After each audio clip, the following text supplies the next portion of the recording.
असा instant tomato dosa तुम्हाला पण खायचा आहे? मग चला रेसिपी बघूया.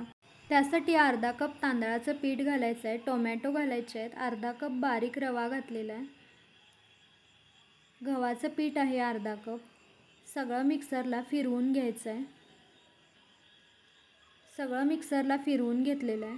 आता मीठ घालायचं आहे चवीनुसार. मीठ पण चांगलं मिक्स करून घेऊया. मस्त होतो एकदम इन्स्टंट डोसा. नक्की ट्राय करून बघा.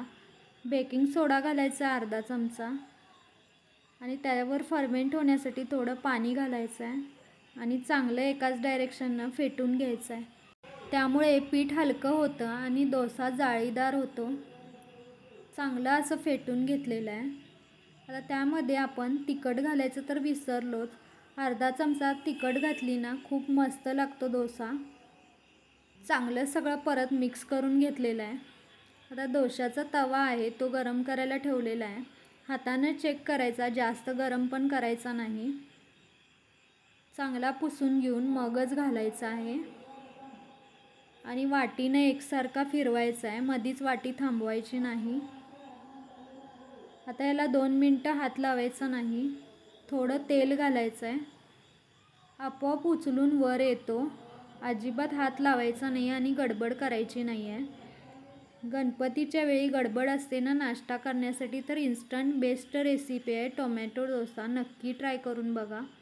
उचलून आपोआपच वर आलेला आहे बघू शकता तुम्ही आणि एकदम जाळीदार झालेला आहे. कोणाला पटणारच नाही. आपण हा रव्यापासून केलेला आहे.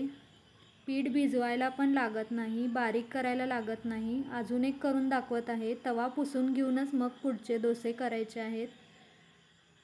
खायला एकदम मस्त लागतो. असाच खाल्ला तरी चालेल कारण आपण यात तिखट मीठ भरपूर घातलेलं आहे. चटणी करायला वेळ नसला तरी असाच डोसा खाल्ला तरी पण चालेल. मस्त एकदम टेस्टला बेस्ट लागतो. दुसरा पण घालून इथं मी दाखवलेला आहे. अजिबात गडबड करायची नाही. 2 मिनटं चांगला वाफू द्यायच्या. दुसरी बाजू पलटायची पण गरज नाही. बघा जाळीदार मऊसूत झालेला आहे.